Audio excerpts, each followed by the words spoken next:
ਤੁਹਾਡੇ ਹੱਕ ਦੀ ਆਵਾਜ਼ ਚੁੱਕੇਗਾ ਪੰਜਾਬੀ ਡਾਕੀਆ।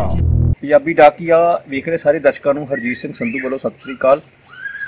ਅੱਜ ਜਿਵੇਂ ਅਸੀਂ ਆਪਣੇ ਪ੍ਰੋਗਰਾਮ ਦੇ ਵਿੱਚ ਸਰਪੰਚਾਂ ਦੇ ਨਾਲ ਜਾਂ ਹੋਰ ਸ਼ਖਸੀਅਤ ਦੇ ਨਾਲ ਮੁਲਾਕਾਤਾਂ ਕਰਾਉਣੇ ਆ, ਅੱਜ ਅਸੀਂ ਪਿੰਡ ਕਮੋਟ ਆਏਵਾਲਾ ਵਿੱਚ ਜਗਤਾਰ ਸਿੰਘ ਉੱਪਲ ਜੀ ਜੋ ਇਸ ਪਿੰਡ ਦੇ ਸਰਪੰਚ ਨੇ ਉਹਨਾਂ ਨਾਲ ਮੁਲਾਕਾਤ ਲਈ ਆਏ ਆ। ਆਓ ਉਹਨਾਂ ਨੂੰ ਜੀ ਆਖਦੇ ਆ। ਸਰਪੰਚ ਸਾਹਿਬ ਸਾਡੇ ਚੈਨਲ ਤੇ ਜੀ ਆਏ। ਥੈਂਕ ਯੂ ਸੰਧੂ ਸਾਹਿਬ, ਮੇਰੇ ਵੱਲੋਂ ਵੀ ਪੰਜਾਬੀ ਡਾਕੀਆ ਪੂਰੀ ਟੀਮ ਨੂੰ ਵੈਲਕਮ। ਤੁਸੀਂ ਸਮਾਂ ਕੱਢ ਕੇ ਸਾਡੇ ਕੋਲ ਆਏ ਹੋ, ਤੁਹਾਨੂੰ ਜੀ ਆਇਆਂ, ਬਹੁਤ ਬਹੁਤ ਸ਼ੁਕਰੀਆ। ਤੁਹਾਡੇ ਦਰਸ਼ਕਾਂ ਨੂੰ ਵੀ ਮੇਰੇ ਵੱਲੋਂ ਸਤਿ ਸ੍ਰੀ ਅਕਾਲ, ਆਬਾਦ, ਨਮਸਕਾਰ, ਬਹੁਤ ਬਹੁਤ ਧੰਨਵਾਦ ਜੀ।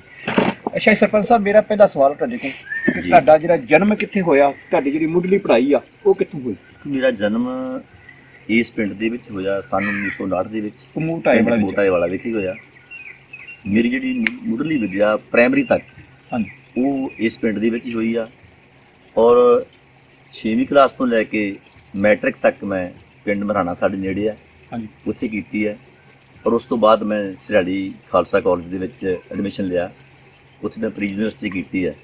ਔਰ ਉਸ ਤੋਂ ਬਾਅਦ ਮੈਂ ਸੋਚਿਆ ਵੀ ਟ੍ਰੇਡ ਜਿਹੜੀ ਹੈ ਉਹ 'ਚ ਕਿਸੇ 'ਚ ਜਾਣਾ ਚਾਹੀਦਾ, ਔਰ ਮੈਂ ਇੰਡਸਟਰੀਅਲ ਟ੍ਰੇਨਿੰਗ ਇੰਸਟੀਚਿਊਟ ਸਿਰਾੜੀ ਦੇ ਵਿੱਚ ਐਡਮਿਸ਼ਨ ਲਿਆ। ਉੱਥੋਂ ਮੈਂ ITI ਕੀਤੀ ਹੈ ਅਤੇ 2 ਸਾਲ ਦੀ ਇਲੈਕਟ੍ਰੀਸ਼ੀਅਨ ਹੁੰਦੀ ਆ ਉਹ ਕੀਤੀ ਹੈ। ITI ਕੀਤੀ ਹੈ? ਹਾਂਜੀ ਹਾਂਜੀ। ਅੱਛਾ, ਉਸ ਤੋਂ ਬਾਅਦ ਪੜ੍ਹਾਈ ਤੋਂ ਬਾਅਦ ਫਿਰ ਪਹਿਲਾ ਕਿਹੜਾ ਕੰਮ ਜਾਂ ਪਹਿਲੀ ਕਿਹੜੀ ਜੋਬ ਤੁਹਾਨੂੰ ਮਿਲੀ? ਮੈਂ ਕਿਉਂਕਿ ਇਸ ITI ਤੋਂ ਬਾਅਦ ਜਿਵੇਂ ਸਾਡਾ ਐਜੂਕੇਸ਼ਨ ਦਾ ਸਿਸਟਮ ਸੀਗਾ, ਉਹਦੇ ਵਿੱਚ ਪੰਜਾਬ ਸਟੇਟ ਇਲੈਕਟ੍ਰੀਸਿਟੀ ਬੋਰਡ ਦੇ ਵਿੱਚ 2 ਸਾਲ ਦੀ ਅਪ੍ਰੈਂਟਿਸਸ਼ਿਪ ਕਰਨੀ ਪੈਂਦੀ ਜਿਹਨੇ ITI ਕੀਤੀ ਹੋਈ। ਠੀਕ ਹੈ ਜੀ। ਜੇ ਡਿਪਲੋਮਾ ਕੀਤਾ ਹੋਵੇ ਫਿਰ ਨਹੀਂ ਕਰਨੀ ਪੈਂਦੀ। ਸੋ ਮੈਂ 2 ਸਾਲ ਦੀ ਅਪ੍ਰੈਂਟਿਸਸ਼ਿਪ ਕੀਤੀ ਆ ਪੰਜਾਬ ਸਟੇਟ ਇਲੈਕਟ੍ਰੀਸਿਟੀ ਬੋਰਡ ਦੇ ਵਿੱਚ, ਅਤੇ 1985 ਦੇ ਵਿੱਚ ਮੈਂ as a lineman Punjab state electricity board ਦੇ ਵਿੱਚ ਜੁਆਇਨ ਕੀਤਾ। ਜਾਂ ਕਾਲਜ ਟਾਈਮ 'ਤੇ ਜਾਂ ਆਪਣੇ ਬਿਜਲੀ ਬੋਰਡ ਵਿੱਚ ਨੌਕਰੀ ਕਰਦੇ ਆ, ਕਿਸੇ ਯੂਨੀਅਨ ਦੇ ਵਿੱਚ ਆਗੂ ਬਣਦਾ ਜਾਂ ਕਿਸੇ ਮੈਂਬਰ ਬਣਦਾ ਕੋਈ ਮੌਕਾ ਮਿਲਿਆ? ਹਾਂ, ਯੈਸ, ਮੈਂ ਆਪਣੀ ਸਟੱਡੀ ਦੇ ਦਰਮਿਆਨ ਕਾਲਜ ਦੇ ਵਿੱਚ ਵੀ ITI ਦੇ ਵਿੱਚ ਵਿਸ਼ੇਸ਼ ਤੌਰ 'ਤੇ ਥੋੜ੍ਹਾ ਸਕੂਲ ਦੇ ਵਿੱਚ ਵੀ, ਪਰ ਕਾਲਜ ITI ਵਿੱਚ ਵਿਸ਼ੇਸ਼ ਤੌਰ 'ਤੇ ਸਟੂਡੈਂਟਸ ਫੈਡਰੇਸ਼ਨ ਆਫ ਇੰਡੀਆ ਇੱਕ ਜਥੇਬੰਦੀ ਸੀ ਸਟੂਡੈਂਟਸ ਦੀ, SFI ਹਾਂ, ਉਹਦੇ ਵਿੱਚ ਮੈਨੂੰ ਕੰਮ ਕਰਨ ਦਾ ਮੌਕਾ ਮਿਲਿਆ। ਉਹਦੇ ਵਿੱਚ ਮੈਂ ਛੋਟੇ ਅਹੁਦੇ ਉੱਤੇ ਵੀ ਕੰਮ ਕੀਤਾ, ਪਰ ਜ਼ਿਆਦਾ ਜਿਹੜਾ ਮੈਂ ਪੰਜਾਬ ਸਟੇਟ ਇਲੈਕਟ੍ਰੀਸਿਟੀ ਬੋਰਡ ਦੇ ਵਿੱਚ ਆਣ ਕੇ ਜਿਹੜਾ ਉਹ ਟ੍ਰੇਡ ਯੂਨੀਅਨ ਕੰਮ ਜਿਹੜਾ ਉਹ ਕਾਫੀ ਹੱਦ ਤੱਕ ਮੈਂ ਕੀਤਾ। ਸਿਆਸਤ ਵਿੱਚ ਕਦੋਂ ਆਏ ਤੇ ਪਹਿਲੀ ਪਾਰਟੀ ਤੁਹਾਡੀ ਕਿਹੜੀ ਸੀ? ਦੇਖੋ, ਮੈਂ ਜਿਹੜੀ ਪੰਜਾਬ ਸਟੇਟ ਇਲੈਕਟ੍ਰੀਸਿਟੀ ਬੋਰਡ ਦੇ ਵਿੱਚ ਜਦੋਂ ਆਣ ਕੇ ਜੁਆਇਨ ਕੀਤਾ ਹੈ, ਉਦੋਂ ਬਿਜਲੀ ਕਾਮਿਆਂ ਦੀ ਸਭ ਤੋਂ ਵੱਡੀ ਜਥੇਬੰਦੀ ਸੀ ਟੈਕਨੀਕਲ ਸਰਵਿਸਿਜ਼ ਯੂਨੀਅਨ। ਹਾਂ ਬਿਲਕੁਲ। ਉਹਦੇ ਵਿੱਚ ਮੈਂ ਕੰਮ ਕੀਤਾ ਆ, ਔਰ ਮੈਂ ਸਮਝਦਾ ਵੀ ਉਹ ਵੀ ਸਾਡੀ ਇੱਕ ਰਾਜਨੀਤੀ ਦਾ ਅਸਲੀ ਮੁੱਢ ਸੀਗਾ। ਅੱਛਾ ਸਰਪੰਚ ਸਾਹਿਬ, ਤੁਸੀਂ ਆਪਣੇ ਸਿਆਸਤ ਵਿੱਚ ਕਦੋਂ ਆਏ ਤੇ ਕਿਹੜੀ ਪਾਰਟੀ ਸਭ ਤੋਂ ਪਹਿਲਾਂ ਜੁਆਇਨ ਕੀਤੀ? ਸਿਆਸਤ ਵਿੱਚ ਮੈਂ ਉਹੀ ਦੱਸਣ ਲੱਗਿਆ ਸੀਗਾ ਵੀ ਸਿਆਸਤ ਵਿੱਚ ਐਕਚੁਅਲੀ ਜਦੋਂ ਮੈਂ ਟ੍ਰੇਡ ਯੂਨੀਅਨ ਵਿੱਚ ਪੈ ਦਿੱਤਾ ਜਾਵਾ, ਜਿਵੇਂ ਮੈਂ ਟੈਕਨੀਕਲ ਸਰਵਿਸ ਯੂਨੀਅਨ ਵਿੱਚ ਕੰਮ ਕੀਤਾ, ਹਾਂਜੀ, ਉਹ ਮੇਰੀ ਰਾਜਨੀਤੀ ਦੀ ਸ਼ੁਰੂਆਤ ਉੱਥੇ ਸਾਡੀ ਜਥੇਬੰਦੀ ਅੰਦਰ ਬਕਾਇਦਾ, ਜਿਸ ਤਰ੍ਹਾਂ ਪੰਜਾਬ ਅੰਦਰ ਅਸੈਂਬਲੀ ਦੀਆਂ ਇਲੈਕਸ਼ਨਾਂ ਹੁੰਦੀਆਂ, ਪਾਰਲੀਮੈਂਟ ਦੀਆਂ ਹੁੰਦੀਆਂ, ਇਹ ਤਰ੍ਹਾਂ ਉੱਥੇ ਵੱਖ-ਵੱਖ ਵਿਚਾਰਾਂ ਦੇ ਲੋਕ ਕੰਮ ਕਰਦੇ ਆ। ਉੱਥੇ ਬਕਾਇਦਾ ਬੈਲਟ ਪੇਪਰ ਰਾਹੀਂ ਬਹੁਤ ਜ਼ੋਰਦਾਰ ਉੱਥੇ ਇਲੈਕਸ਼ਨ ਹੁੰਦੀ ਹੈ। ਠੀਕ ਹੈ। ਅਤੇ ਮੈਂ ਸਬ ਡਿਵੀਜ਼ਨ ਦੇ ਪ੍ਰਧਾਨ ਸੈਕਟਰੀ ਤੌਰ 'ਤੇ ਕੰਮ ਕਰਦਾ ਲਗਭਗ ਮੈਂ 12 ਸਾਲ ਤਰਨਤਾਰਨ ਸਰਕਲ ਦਾ ਪ੍ਰੈਜ਼ੀਡੈਂਟ ਰਿਹਾ। ਠੀਕ ਹੈ। ਔਰ ਉਸ ਤੋਂ ਬਾਅਦ 'ਚ ਮੈਂ ਸਟੇਟ ਦੇ ਵਿੱਚ ਗਿਆ, 3 ਸਾਲ ਮੈਂ ਫਾਈਨੈਂਸ ਸੈਕਟਰੀ ਤੌਰ 'ਤੇ ਕੰਮ ਕੀਤਾ, ਔਰ ਲਗਭਗ 10 ਸਾਲ ਮੈਂ ਪੰਜਾਬ ਦਾ TS ਦਾ ਜਨਰਲ ਸੈਕਟਰੀ ਦੇ ਤੌਰ 'ਤੇ ਕੰਮ ਕੀਤਾ। ਔਰ ਇਹਦੇ ਨਾਲ ਇੱਕ ਬਿਜਲੀ ਕਾਮਿਆਂ ਦੀ ਜਥੇਬੰਦੀ ਆ, electricity employees federation of India, ਹਾਂਜੀ, ਜਿਹੜੀ ਉਹ ਆਲ ਇੰਡੀਆ ਦੀ ਵੱਖ-ਵੱਖ ਸੂਬਿਆਂ ਦੀ ਆ, ਉਹਦੇ ਵਿੱਚ ਵੀ ਮੈਂ ਅਹੁਦੇਦਾਰ ਦੇ ਤੌਰ 'ਤੇ ਕੰਮ ਕੀਤਾ। ਅੱਜ ਦੀ ਡੇਟ 'ਚ ਵੀ ਮੈਂ ਐਜ਼ ਏ ਵਾਈਸ ਪ੍ਰੈਜ਼ੀਡੈਂਟ ਉੱਥੇ ਕੰਮ ਕਰ ਰਿਹਾ ਅੱਜ ਦੀ ਡੇਟ 'ਚ। ਇਹ ਆਪਣੇ ਦੂਜੀ ਰਿਟਾਇਰਮੈਂਟ ਲੈਣ ਤੋਂ ਮਤਲਬ ਬਾਅਦ ਵੀ ਉੱਥੇ?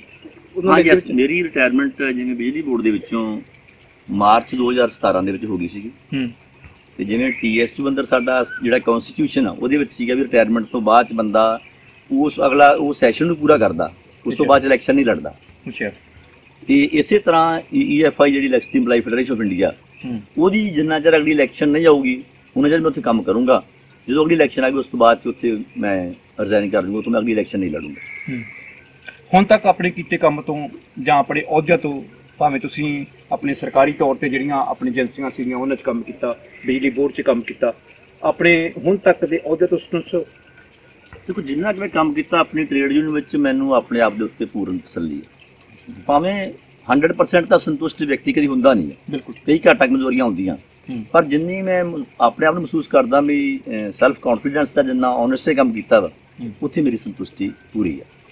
ਅੱਛਾ, ਇੱਧਰ ਰਾਜਨੀਤਿਕ ਏਜੰਸੀਆਂ ਆਪਣੇ ਰਾਜਨੀਤਿਕ ਜਿਹੜੀਆਂ ਪਾਰਟੀਆਂ ਵਾ ਉਹਨਾਂ ਦੇ ਵਿੱਚ ਕਿਹੜੀ ਪਾਰਟੀ ਤੁਸੀਂ ਜੁਆਇਨ ਕੀਤੀ? ਇੱਥੇ ਮੈਂ ਜਦੋਂ ਰਿਟਾਇਰਮੈਂਟ ਤੋਂ ਬਾਅਦ 'ਚ ਸਾਡੇ ਇਸ ਹਲਕਾ ਖਡੂਰ ਸਾਹਿਬ ਦੇ ਵਿੱਚ ਵੱਖ-ਵੱਖ ਵਿਅਕਤੀ ਆਉਂਦੇ ਰਹੇ, ਕੋਈ ਕਾਂਗਰਸ ਵੱਲੋਂ ਵੀ ਆਉਂਦੇ ਰਹੇ, ਅਕਾਲੀਆਂ ਵੱਲੋਂ ਵੀ ਆਉਂਦੇ ਰਹੇ, ਪਰ ਪਿਛਲੇ 7-8 ਸਾਲ ਤੋਂ ਸਰਦਾਰ ਰਮਨਜੀਤ ਸਿੰਘ ਸਿੱਕੀ ਜੋ ਇਸ ਵੇਲੇ ਸਿਟਿੰਗ MLA ਆ ਹਲਕਾ ਖਡੂਰ ਸਾਹਿਬ ਦੇ, ਉਹਨਾਂ ਨਾਲ ਮੇਰੀ ਮੁਲਾਕਾਤ ਹੋਈ ਔਰ ਉਹਨਾਂ ਦੇ ਨਾਲ ਹੀ ਮੈਂ ਇਸ ਪਾਸੇ ਵੱਲ ਜੁੜਿਆ।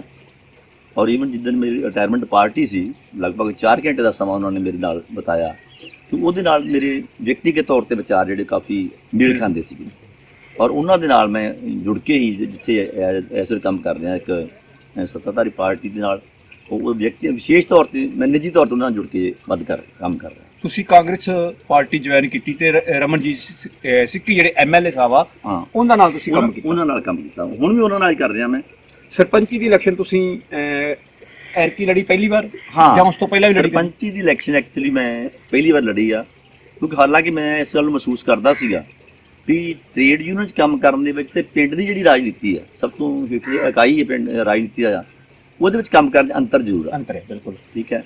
ਪਰ ਮੈਂ ਪਿੰਡ ਦੇ ਵਿੱਚ ਪਹਿਲੀ ਵਾਰੀ ਐਜ਼ ਏ ਸਰਪੰਚ ਕੰਮ ਕਰਨਾ ਸ਼ੁਰੂ ਕੀਤਾ ਹੈ, ਲਗਭਗ 1.5 ਸਾਲ ਦਾ ਸਮਾਂ ਲੰਘਿਆ ਔਰ ਇਹਦੇ ਵਿੱਚ ਮੰਨ ਕੇ ਮਹਿਸੂਸ ਕੀਤਾ ਹੈ ਵੀ ਚਾਹੇ ਐਜੂਕੇਸ਼ਨ ਦੇਣ ਵਾਲਿਆਂ ਦੀ ਘਾਟ ਜਾਂ ਐਜੂਕੇਸ਼ਨ ਲੈਣ ਵਾਲਿਆਂ ਦੀ ਘਾਟ, ਵੀ ਸਾਡੇ ਪਿੰਡਾਂ ਦੇ ਵਿਚਾਰੇ ਸਧਾਰਨ ਲੋਕਾਂ ਦਾ ਉਹ ਲੈਵਲ ਉੱਥੇ ਨਹੀਂ, ਜਾਂ ਕਈ ਵਾਰ ਇਹ ਵੀ ਕਹਿ ਸਕਦੇ ਵੀ ਪੋਲੀਟੀਕਲ ਪਾਰਟੀਆਂ ਵੱਲੋਂ ਪਿੰਡਾਂ ਵਿੱਚ ਇਦਾਂ ਦੀ ਧੜੇਬੰਦੀ ਕ੍ਰੀਏਟ ਪਿਛਲੇ ਲੰਬੇ ਸਮੇਂ ਤੋਂ ਕੀਤੀ ਹੋਈ ਆ ਕਿ ਉਹਨੂੰ ਉਹ ਖਤਮ ਨਹੀਂ ਕਰਨਾ ਚਾਹੁੰਦੇ।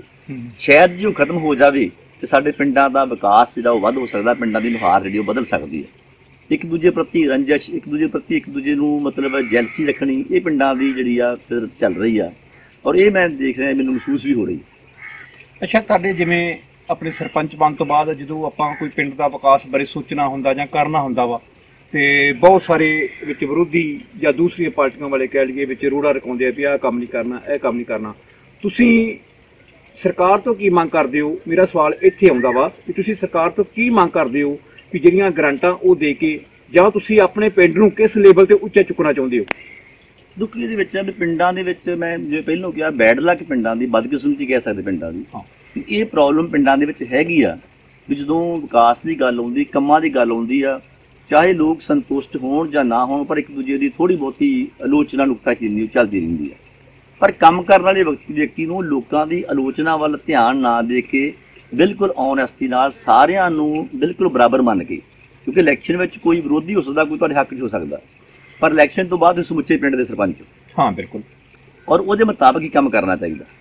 ਔਰ ਮੈਂ ਸਮਝਦਾ ਮੈਂ ਪਿੰਡਾਂ ਦੀ ਸਰਪੰਚੀ ਦੇ ਵਾਸਤੇ ਘੱਟੋ ਘੱਟ ਜਿਹੜੇ ਪੜ੍ਹੇ ਲਿਖੇ ਲੋਕ ਆ, ਜਿਹੜੇ ਇਸ ਗੱਲ ਨੂੰ ਸਮਝ ਸਕਣ, ਆਪਦੇ ਪਿੰਡ ਦੀ ਇੰਪੋਰਟੈਂਸ ਨੂੰ ਸਮਝ ਸਕਣ, ਆਪਦੇ ਪਿੰਡ ਦੇ ਲੋਕਾਂ ਦੀਆਂ ਦੁੱਖ ਤਕਲੀਫਾਂ ਨੂੰ ਸਮਝ ਸਕਣ, ਉਹਨਾਂ ਦੀਆਂ ਪ੍ਰੋਬਲਮਸ ਕਿਹੋ ਜਿਹੀਆਂ ਉਹਨਾਂ ਨੂੰ ਸਮਝ ਸਕਣ ਔਰ ਉਹ ਪ੍ਰੋਬਲਮਸ ਨੂੰ ਸਰਕਾਰ ਦੇ ਸਾਹਮਣੇ ਰੱਖ ਸਕਣ, ਇਹ ਜ਼ਰੂਰ ਚਾਹੀਦਾ ਹੈ। ਨਾਲੇ ਜੀ ਵੇਖੋ, ਜਿਹੜੇ ਪਿੰਡ ਦਾ ਸਰਪੰਚ ਆ ਜੇ ਉਹ ਆਪਣੇ ਸਰਪੰਚ ਦੇ ਅਧਿਕਾਰ ਨਹੀਂ ਜਾਣਦਾ, ਹਾਂਜੀ, ਪੰਚਾਇਤ ਐਕਟ ਉਹਨੇ ਪੜ੍ਹਿਆ ਨਹੀਂ, ਉਹਨੂੰ ਸਰਕਾਰ ਦੇ ਅਧਿਕਾਰੀਆਂ ਦਾ ਕੰਮ ਕਰਨ ਦਾ ਕੀ ਉਹਨਾਂ ਪ੍ਰਤੀ ਨਜ਼ਰੀਆ ਵਾ ਜਾਂ ਉਹਦਾ ਆਪਣਾ ਕੀ ਨਜ਼ਰੀਆ ਵਾ, ਉਹ ਕਿੱਦਾਂ ਆਪਣੇ ਪਿੰਡ ਲਈ ਗ੍ਰਾਂਟ ਲੈ ਸਕਦਾ ਵਾ, ਕਿੱਦਾਂ ਕੰਮ ਵਿਕਾਸ ਦੇ ਕਰਾ ਸਕਦਾ ਵਾ? ਇੱਥੇ ਸੰਧੂ ਸਾਹਿਬ ਦੋ ਗੱਲਾਂ ਹੈ। ਇੱਕ ਤਾਂ ਮੈਂ ਦੇਖਿਆ, ਜਿਵੇਂ ਹੁਣ ਵਿਚਰ ਕੇ ਦੇਖਿਆ ਵੀ ਬਹੁਤੇ ਪਿੰਡਾਂ ਦੇ ਜਿਹੜੇ ਸਰਪੰਚ ਆ ਉਹ ਕੁਆਲੀਫਾਈਡ ਨਹੀਂ, ਵੈਲ ਕੁਆਲੀਫਾਈਡ ਤਾਂ ਉਸ ਤੋਂ ਬਾਅਦ ਦੀ ਗੱਲ ਹੁੰਦੀ ਹੈ, ਠੀਕ ਹੈ।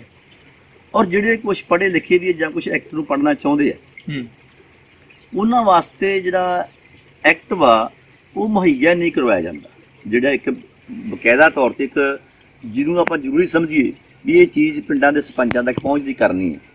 ਉਹਦੇ ਵਿੱਚ ਇਹ ਦੇਖਿਆ, ਮੈਂ ਖੁਦ ਆਪਣਾ ਐਕਟ ਪੜ੍ਹ ਕੇ ਦੇਖਿਆ, ਜਿਹੜਾ ਪੁਰਾਣਾ ਐਕਟ ਛਪਿਆ ਉਹਨੂੰ ਹੀ ਅਸੀਂ ਪੜ੍ਹੀ ਜਾ ਰਹੇ ਹਾਂ, ਉਹਨੂੰ ਅਪਡੇਟ ਕਰਨਾ, ਜਿਵੇਂ ਸਮੇਂ ਦੀਆਂ ਹਾਲਤਾਂ ਮੁਤਾਬਕ ਤਬਦੀਲੀਆਂ ਆ ਰਹੀਆਂ, ਉਹਨੂੰ ਸਰਕਾਰ ਵੱਲੋਂ ਅਪਡੇਟ ਕਰਨਾ ਚਾਹੀਦਾ ਤਾਂ ਕਿ ਸਮੇਂ ਦੇ ਨਵੇਂ ਕਾਨੂੰਨ ਕਾਇਦਿਆਂ ਮੁਤਾਬਕ ਜਿਹੜੇ ਸਾਡੇ ਸਰਪੰਚ ਵੀ ਆ ਜਾਂ ਸਾਡੀਆਂ ਪੰਚਾਇਤਾਂ ਮੈਂਬਰ ਵੀ ਆ ਉਹ ਅਪਡੇਟ ਹੋ ਸਕਣ ਤੇ ਉਹਦੇ ਹਾਣ ਦੇ ਬਣ ਕੇ ਲੋਕਾਂ ਨੂੰ ਵੀ ਉਹਦੇ ਬਰਾਬਰ ਦਾ ਕਰ ਸਕਣ ਤੇ ਸਰਕਾਰ ਤੋਂ ਉਹਦੇ ਉਸ ਲੈਵਲ ਦੀਆਂ ਡਿਮਾਂਡਸ ਲਿਆ ਕੇ ਆਪਣੇ ਪਿੰਡ ਦਾ ਵਿਕਾਸ ਕਰਵਾ ਸਕਣ। ਅੱਛਾ, ਹੁਣ ਪਿੰਡ ਦਾ ਵਿਕਾਸ ਕਰਨ ਲਈ ਸਭ ਤੋਂ ਪਹਿਲਾਂ ਜ਼ਰੂਰਤ ਹੈ ਪੈਸੇ ਦੀ। ਹਾਂਜੀ ਬਿਲਕੁਲ। ਪੰਚਾਇਤ ਦਾ ਇੰਸ਼ੋਰੈਂਸ ਹੁੰਦਾ ਵਾ ਪਿੰਡਾਂ ਦੀ, ਪੰਚਾਇਤ ਦੀ ਪੈਲੀ। ਮੇਰਾ ਸਵਾਲ ਹੈ ਵੀ ਤੁਹਾਡੇ ਪਿੰਡ ਦੀ ਜਿਹੜੀ ਪੰਚਾਇਤ ਆ ਉਹਦੀ ਜਿਹੜੀ ਪੈੜੀ ਆ ਪੰਚਾਇਤੀ ਪੈੜੀ ਜਿਹਨੂੰ ਕਹਿੰਦੇ ਆ ਉਹ ਕਿੰਨੀ ਆ? ਦੇਖੋ ਇਹ ਵੀ ਸਾਡੇ ਪਿੰਡ ਦੀ ਬਦਕਿਸਮਤੀ ਕਹੂੰਗਾ ਮੈਂ ਵੀ ਸਾਡੇ ਪਿੰਡ ਦੀ ਪੰਚਾਇਤ ਦੀ ਜ਼ਮੀਨ ਜਿਹੜੀ ਥੋੜੀ ਬਹੁਤੀ ਹੈਗੀ ਉਹ ਸਿਰਫ ਮੰਡ ਦੇ ਵਿੱਚ। ਅੱਛਾ। ਜਿਹੜਾ ਅਸਲੀ ਜ਼ਮੀਨ ਉੱਪਰ ਦੀ ਹੈ ਜਿੱਥੇ ਲੋਕ ਠੇਕੇ ਤੇ ਜ਼ਮੀਨ ਲੈ ਸਕਣ ਜਾਂ ਹੋਰ ਕੁਝ ਕਰ ਸਕਣ, ਉਹ ਇਨਕਮ ਸੋਰਸ ਸਾਡੀ ਪੰਚਾਇਤ ਦਾ ਹੈ ਨਹੀਂ। ਉਹਦੀ ਕੋਈ ਬੋਲੀ ਵਗੈਰਾ ਨਹੀਂ ਹੁੰਦੀ? ਤੇ ਕੁਛ ਵੀ ਹੁਣ ਬੋਲੀ ਹੋਣੀ ਕਿੱਥੋਂ, ਜਦ ਪੰਚਾਇਤ ਦੀ ਜ਼ਮੀਨ ਹੋਊ ਤੇ ਬੋਲੀ ਹੋਊਗੀ ਉੱਪਰਲੇ ਬੰਨੇ ਮੰਡ ਦੀ, ਤਾੜ ਦੀ। ਮੰਡ ਦੇ ਵਿੱਚ ਥੋੜੀ ਬਹੁਤੀ ਹੋਵੇ ਜੇ ਬੋਲੀ ਹੋਵੇ, ਉਹ ਵੀ ਜਿਹੜੀ ਪਿੰਡ ਬੋਲੀ ਹੁੰਦੀ ਹੈ ਉਹ ਗੁਰਦੁਆਰਿਆਂ ਦੇ ਨਾਂ ਤੇ, ਪੰਚਾਇਤ ਦੇ ਨਾਂ ਤੇ ਨਹੀਂ। ਪੰਚਾਇਤ ਦੇ ਨਾਂ ਤੇ ਬੋਲੀ ਨਹੀਂ ਹੁੰਦੀ? ਨਹੀਂ ਹੁੰਦੀ। ਇਹਦਾ ਮਤਲਬ ਤੁਹਾਡਾ ਹੁਣ ਪੰਚਾਇਤ ਦਾ ਜਿਹੜਾ ਕਮਾਈ ਦਾ ਸੋਰਸ ਆਪਣਾ ਕੋਈ ਨਹੀਂ ਹੈਗਾ? ਨਹੀਂ, ਤੁਸੀਂ ਸਿਰਫ ਸਰਕਾਰ ਦੇ ਭਰੋਸੇ ਜੇ ਤੁਹਾਨੂੰ ਸਰਕਾਰ ਗ੍ਰਾਂਟ ਦਊਗੀ ਤੇ ਪਿੰਡ ਦਾ ਵਿਕਾਸ ਹੋ ਸਕੂਗਾ? ਸਰਕਾਰ ਦੇ ਭਰੋਸੇ ਤੇ ਕਹਿ ਲਓ ਜਾਂ ਸਰਕਾਰ ਤੇ ਡਿਪੈਂਡੈਂਟ ਕਹਿ ਲਓ। ਅਸੀਂ ਹਾਂ ਬਿਲਕੁਲ ਡਿਪੈਂਡੈਂਟ ਆ ਅਸੀਂ। ਜੇ ਸਰਕਾਰ ਸਾਨੂੰ ਗ੍ਰਾਂਟ ਦੇ ਦੇਵੇ ਤੇ ਪਿੰਡ ਦਾ ਵਿਕਾਸ ਵਾਸਤੇ ਕੁਝ ਕਰ ਲਾਂਗੇ, ਅਦਰਵਾਈਜ਼ ਨਹੀਂ। ਪਰ ਇਹ ਜ਼ਰੂਰ ਜੇ ਮੈਂ ਪਿਛਲੀ ਹਿਸਟਰੀ ਵੱਲ ਜਾਵਾਂ ਪਿੰਡ ਦੀ ਵੱਲ, ਇੱਥੇ ਸਰਕਾਰ ਵੱਲੋਂ ਗ੍ਰਾਂਟਾਂ ਦੀ ਕਮੀ ਨਹੀਂ ਰਹੀ। ਸਵਾਲ ਇਹ ਹੁੰਦਾ ਵਾ ਵੀ ਜਿਹੜਾ ਮੌਕੇ ਦਾ ਜ਼ਿੰਮੇਵਾਰ ਵਿਅਕਤੀ ਹੈ ਉਹਦੀ ਅਪਰੋਚ ਕਿਸ ਤਰ੍ਹਾਂ ਦੀ, ਉਹ ਪਿੰਡ ਵਾਸਤੇ ਕੀ ਕਰਨਾ ਚਾਹੁੰਦਾ। ਕਿਉਂਕਿ ਇਹ ਇੱਕ ਬਿਮਾਰੀ, ਚਾਹੇ ਤੁਸੀਂ ਪਤਾ ਨਹੀਂ ਹੁਣ ਸਵਾਲ ਮੈਨੂੰ ਪੁੱਛੋ ਜਾਂ ਨਾ ਪੁੱਛੋ, ਵੀ ਜਿਹੜੀ ਕਰਪਸ਼ਨ ਹੈ ਸਾਡੇ ਸਿਸਟਮ ਦੇ ਅੰਦਰ ਜਿਹੜੀ ਆ ਉਹ ਧਸੀ ਪਈ ਹੈ। ਹਰ ਥਾਂ 'ਤੇ ਇਹ ਪ੍ਰੋਬਲਮ ਹੈਗੀ ਆ। ਤੇ ਮੈਂ ਤਾਂ ਉਸ ਦਿਨ ਦੀ ਉਡੀਕ ਵਿੱਚ ਆ ਵੀ ਜਦੋਂ ਸਾਡਾ ਜਿਹੜਾ ਸਿਸਟਮ, ਸਾਡਾ ਤੰਤਰ ਜਿਹੜਾ ਪੂਰਾ ਹੈਗਾ ਆ, ਇਹ ਵਿਦਆਊਟ ਐਨੀ ਕਰਪਸ਼ਨ ਜਿਹੜਾ ਵਾ, ਵੀ ਜੋ ਚੀਜ਼ ਸਾਡੀ ਸਰਕਾਰ ਵੱਲੋਂ ਆਉਂਦੀ ਆ ਉਹ ਸੰਬੰਧਿਤ ਵਿਅਕਤੀ ਤੱਕ ਜਾਵੇ ਬਿਨਾਂ ਕਿਸੇ ਕੱਟ ਵੱਟ ਦੇ। ਪਰ ਇੰਜ ਹੁੰਦਾ ਨਹੀਂ। ਅੱਜ ਤੋਂ ਕੁਝ ਸਮਾਂ ਪਹਿਲਾਂ ਰਾਜੀਵ ਗਾਂਧੀ ਜੀ ਨੇ ਵੀ ਇੱਕ ਗੱਲ ਕਹੀ ਸੀ ਕਿ ਜੇ ਅਸੀਂ ਉਤੋਂ 1 ਰੁਪਿਆ ਭੇਜਦੇ ਆ ਤੇ ਥੱਲੇ ਪਿੰਡਾਂ ਤੱਕ ਜ਼ਿਆਦਾ ਜਾਂਦਾ ਉਹ 15 ਪੈਸੇ ਹੀ ਰਹਿ ਜਾਂਦੇ ਆ। ਪ੍ਰੋਬਲਮਸ ਹੈਗੀਆਂ ਅੱਜ ਵੀ, ਉਹ ਸਟੈਂਡ ਕਰਦੀਆਂ ਵਾ।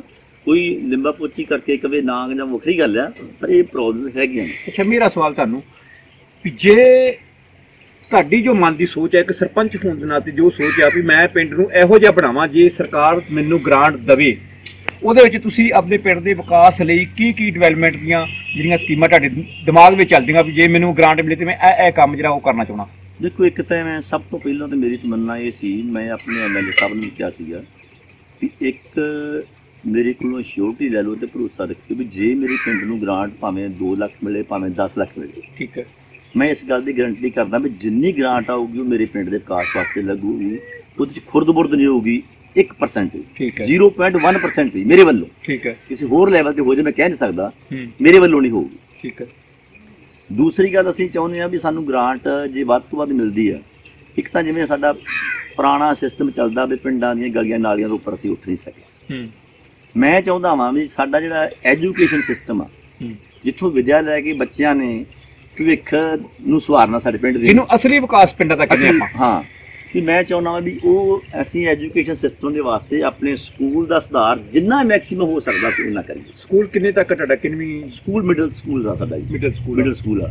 ਪਰ ਉਹਦੇ ਵਿੱਚ ਵੀ ਜਿਵੇਂ ਉੱਥੇ ਪ੍ਰੋਪਰ ਹੋਰ ਬਿਲਡਿੰਗ ਦੇ ਕਮਰਿਆਂ ਦੀ ਲੋੜ ਆ, ਸਾਇੰਸ ਟੀਚਰਾਂ ਦੀ ਹੋਰ ਲੋੜ ਆ, ਜਾਂ ਉਹਦੇ ਵਾਸਤੇ ਕੁਝ ਹੋਰ ਸਹੂਲਤਾਂ ਦੀ ਲੋੜ ਆ।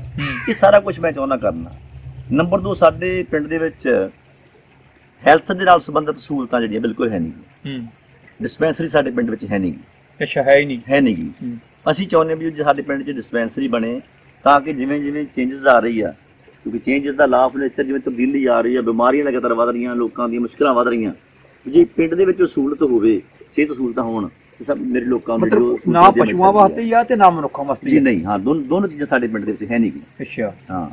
ਤੇ ਪਾਣੀ ਦੀ ਆਪਣੇ ਪਿੰਡ ਜਿਹੜੀ ਪੀਣ ਵਾਲੇ ਪਾਣੀ ਦੀ ਉਹਦੀ ਕੀ ਵਿਵਸਥਾ? ਪੀਣ ਵਾਲੇ ਪਾਣੀ ਦੀ ਸਾਡਾ ਪਿਛਲੇ ਸਮੇਂ ਦੇ ਵਿੱਚ ਜਿਹੜੀ ਆ ਉਹ ਵਾਟਰ ਸਪਲਾਈ ਦੇ ਨਾਲ ਸੰਬੰਧਿਤ ਟੈਂਕੀ ਜਿਹੜੀ ਉਹ ਲੱਗੀ ਆ।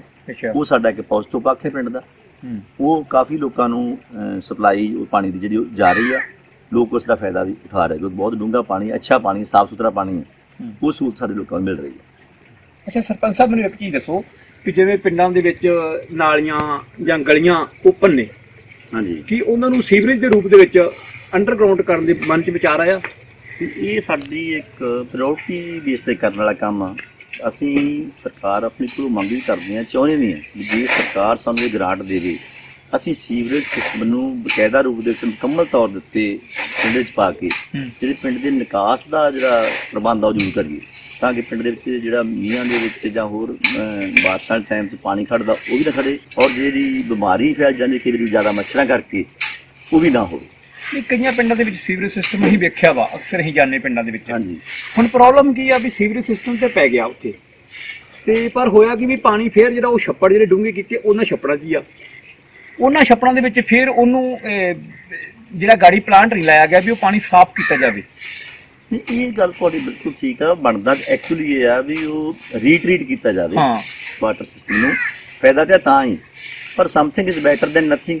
ਵੀ ਕੁਛ ਨਾ ਚਲੋ ਜਿੰਨਾ ਕਰ ਲਓ, ਜਿੰਨਾ ਕਰ ਲਓ ਉਹਨਾਂ ਹੀ ਠੀਕ ਆ, ਪਰ ਘੱਟੋ ਘੱਟ ਸੀਵਰੇਜ ਸਿਸਟਮ ਜ਼ਰੂਰ ਹੋਵੇ। ਇੱਕ ਮੇਰੀ ਸੰਧੂ ਸਾਹਿਬ ਹੋਰ ਤਮੰਨਾ ਹੈ, ਕਿਉਂਕਿ ਮੈਂ ਦੇਖਿਆ ਜਿੰਨਾ ਸਮਾਂ ਮੈਨੂੰ ਮਿਲਿਆ ਇਸ ਪੋਲੀਟਿਕਸ ਦੇ ਵਿੱਚ ਆਣ ਕੇ, ਮੈਂ ਚਾਹੁੰਦਾ ਮੈਂ ਜੇ ਕੋਈ ਪਿੰਡ ਦੀ ਅਗਵਾਈ ਕਰਨੀ ਚਾਹੁੰਦਾ ਵਿਅਕਤੀ, ਉਹ ਇਹ ਖਾਸ਼ ਲੈ ਕੇ ਆਵੇ ਵੀ ਮੈਂ ਲੋਕਾਂ ਵਾਸਤੇ ਆਪਣੇ ਕੋਲੋਂ ਕੁਝ ਕਰਨਾ।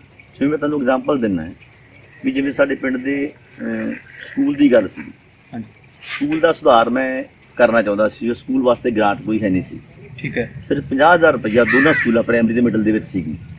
ਉਹਦੇ ਵਿੱਚ ਅਸੀਂ 40-50,000 ਰੁਪਈਆ ਮੈਂ ਆਪਣੀ ਪਰਸਨਲ ਪਾਕਟ ਦੇ ਵਿੱਚੋਂ ਦੇ ਕੇ ਤੇ ਆਪਣੇ ਜਿੰਨੇ ਸੱਜਣ ਮਿੱਤਰ ਭੈਣ ਭਰਾਵਾਂ ਨੂੰ ਇਕੱਠਾ ਕਰਕੇ ਕਿਸੇ 2,000 ਦਿੱਤਾ, ਕਿਸੇ 5,000 ਦਿੱਤਾ, ਕਿਸੇ 500 ਵੀ ਦਿੱਤਾ, ਕਿਸੇ 200 ਵੀ ਦਿੱਤਾ।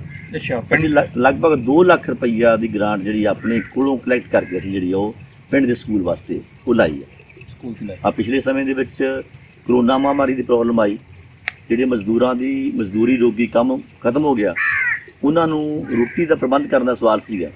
ਉਹ ਵੀ ਕਿਸੇ ਖੱਬੇ ਸੱਜੇ ਸਹੂਲਤ ਜਦੋਂ ਮੈਨੂੰ ਨਾ ਮਿਲੀ ਤੇ ਉਹ ਵੀ ਮੈਂ ਆਪਣੀ ਜੇਬ ਵਿੱਚੋਂ ਲਗਭਗ 50,000 ਰੁਪਏ ਖਰਚ ਕੇ, ਜਿੰਨੇ ਮੇਰੇ ਪਿੰਡ ਦੇ ਜੇ ਕਹਿ ਲਿਆ ਜਾਵੇ ਵੀ ਮਜ਼ਦੂਰ ਲੋਕ ਸੀ, ਉਹਦੇ 'ਚ ਮੈਂ ਨਹੀਂ ਵੇਖਿਆ ਵੀ ਮੇਰੇ ਵਿਰੁੱਧ 'ਚ ਕੌਣ ਆ, ਮੇਰੇ ਹੱਕ 'ਚ ਕੌਣ ਆ। ਮੈਂ ਸਮਝਦਾ ਵੀ ਸਾਰੇ ਮੇਰੇ ਹੱਕ 'ਚ ਸੀ। ਮੈਂ ਇਕੱਲੇ ਘਰ ਜਾ ਕੇ ਲਗਭਗ 81 ਪਰਿਵਾਰਾਂ ਦੇ ਕੋਲ ਜਾ ਕੇ ਮੈਂ ਉਹ ਜਿੰਨੀ ਕੁ ਮੇਰੀ ਸਮਰੱਥਾ ਸੀ ਮੈਂ ਉਹ ਰਾਸ਼ਨ ਵੰਡਣ ਦਾ ਯਤਨ ਕੀਤਾ। ਠੀਕ ਹੈ, ਸੋ ਮੇਰੇ ਕਹਿਣ ਤੋਂ ਭਾਵ ਵੀ ਤੁਹਾਡੇ ਕੋਲੇ ਇਸ ਕੰਮ ਦੇ ਵਾਸਤੇ ਓਨੈਸਟੀ ਜ਼ਰੂਰ ਚਾਹੀਦੀ ਹੈ। ਜੇ ਤੁਸੀਂ ਮਤਲਬ ਬੇਈਮਾਨੀ ਕਰਕੇ ਪਿੰਡ ਦੇ ਵਿੱਚ, ਤਾਂ ਮੈਂ ਸਮਝਦਾ ਵੀ ਅਸੀਂ ਆਪਣੇ ਆਪ ਨਾਲ ਧੋਖਾ ਵੀ ਕਰ ਰਹੇ ਹਾਂ, ਜੇ ਆਪਣੇ ਪਿੰਡ ਦੇ ਲੋਕਾਂ ਨਾਲ ਵੀ ਕਰ ਰਹੇ ਹਾਂ, ਤੇ ਆਪਣੇ ਪਿੰਡ ਦੇ ਨਾਲ ਵੀ ਕਰ ਰਹੇ ਹਾਂ। ਸਾਡੀ ਮੁੱਢਲੀ ਇਕਾਈ ਜਿਹੜੀ ਆ ਉਹ ਸਾਡੀ ਪੰਚਾਇਤ ਆ, ਜੇ ਇਹਦੇ ਵਿੱਚ ਕੋਈ ਪ੍ਰੋਬਲਮ ਹੋਵੇ ਤੇ ਅਸੀਂ ਉੱਪਰਲੇ ਬੰਨੇ ਕਿਸੇ ਨੂੰ ਆਸ ਨਹੀਂ ਰੱਖ ਸਕਦੇ। ਜਦੋਂ ਤੁਹਾਡੇ ਵਰਗੇ ਸਰਪੰਚ ਇੱਕ ਚੰਗੀ ਸੋਚ ਲੈ ਕੇ ਜਾਂ ਚੰਗਾ ਵਿਜ਼ਨ ਲੈ ਕੇ ਆਪਣੇ ਪਿੰਡ ਨੂੰ ਵਿਕਾਸ ਦੇ ਲਈ ਤੇ ਕਰਨਾ ਅੱਗੇ ਤੋਰਨਾ ਚਾਹੁੰਦੇ ਨੇ, ਤੇ ਬਹੁਤ ਸਾਰੇ ਵਿੱਚ ਰਸਤੇ ਵਿੱਚ ਰੋੜੇ ਅਟਕਾਉਣ ਵਾਲੇ ਵੀ ਲੋਕ ਹੋਣਗੇ, ਉਹਨਾਂ ਨਾਲ ਕਿੱਦਾਂ ਮੈਨੇਜ ਕਰਦੇ ਹੋ?